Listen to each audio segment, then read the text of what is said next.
ஒவ்வொரு நாளுமே மனுஷனுக்கு சுதினமான நாளாக பகவான் கொடுக்குறார். அதை உபயோகப்படுத்துறதுக்காகவும் பரம சௌக்கியமாக இருக்கிறதுக்காகவும் அதேமாரி இன்றைய தினமானது போகி பண்டிகை, பெரிவாளுடைய அனுஷ நட்சத்திரம், ஏகாதசி.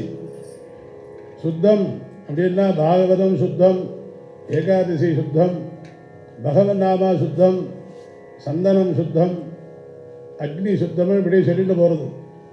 அது மாதிரி இன்றைய தினமானது ஏகாதசியானது உத்தமமான ஒரு தினம்.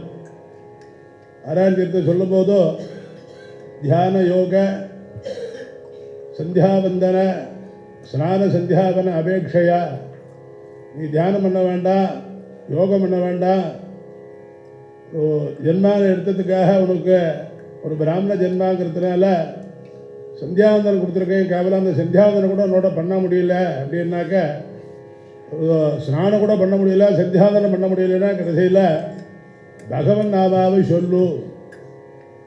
அது சொல்கிறதுக்கு கூட உங்களால் முடியல அப்படின்னாக்க பகவன் நாமா எங்கே சொல்கிறாலோ அங்கே போய் கேளு. ஹரிஹர பிரம்மாதி பூஜா ஸ்மிருதம் எக்காரியம் திரிவிதம் சமஸ்த ஜகதாம் சாஸ்திரார்த்த நிர்ணாயகம். சாஸ்திரத்தை சொன்ன பிரகாரம் நம்மளால் எதுவும் பண்ண முடியாது.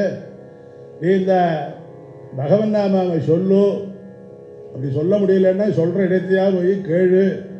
அப்படி கேட்டேயானால் ஹரிஹர பிரம்மாதி பூஜா ஸ்மிருதம், ஹரியும் ஹரனையும் பூஜை பண்ண பலனையும் நீ ஜென்மா எடுத்ததுக்குள்ள பலனையும் உன்னை கொடுத்து சத்கதியை கொண்டு போய் விடுறேங்கிறார் நாராயண தீர்த்த சுவாமிகள் தரங்கத்தில். ராமகிருஷ்ண கோவிந்தேதின்னு அப்பேற்பட்ட உத்தமமான ஒரு பகவன் நாமாவை நம்மளுடைய சரணாலயத்தில் இன்றைய தினம் ஏகாதசியாக இருக்குது. அதனால் ஏகாதசி அன்றைக்கி இது நிச்சயமாக கேட்கணும். ஏகாதசி அன்றைக்கி உபவாசம் இருக்கணும், உபனிஷத் பாராயணம் பண்ணணும். கேவலம் இதெல்லாம் முடியலன்னா பகவன் நாமாவையாவது கேடு அப்படிங்கிறதுக்காக தான் பெரியவாதி மாதிரி ஒரு ஸ்வரூபம்லாம் வச்சுருக்கா. அதனால் இன்றைய தினம் ஏகாதசியாக இருக்கிறதுனாலையும் போகி பண்டிகை இன்றைக்கி மடத்து பிஞ்சாங்க பிரகாரம் சாயங்காலம் மாதம் பிறந்துடுத்து, உத்தராயண புண்ணியகாலம் வந்துடுத்து எல்லாருக்கும். நாளைக்கு சங்கராந்தி. அதனால் மேலே மேலே தை பிறந்தால் வழி பிறக்கணும். எல்லாருடைய குடும்பத்துலேயும் மேலே மேலே மேலே மேலே மேலே மேலே பரம க்ஷேமாக இருக்கிறதுக்காக பகவன் நாமா வச்சுருக்கா.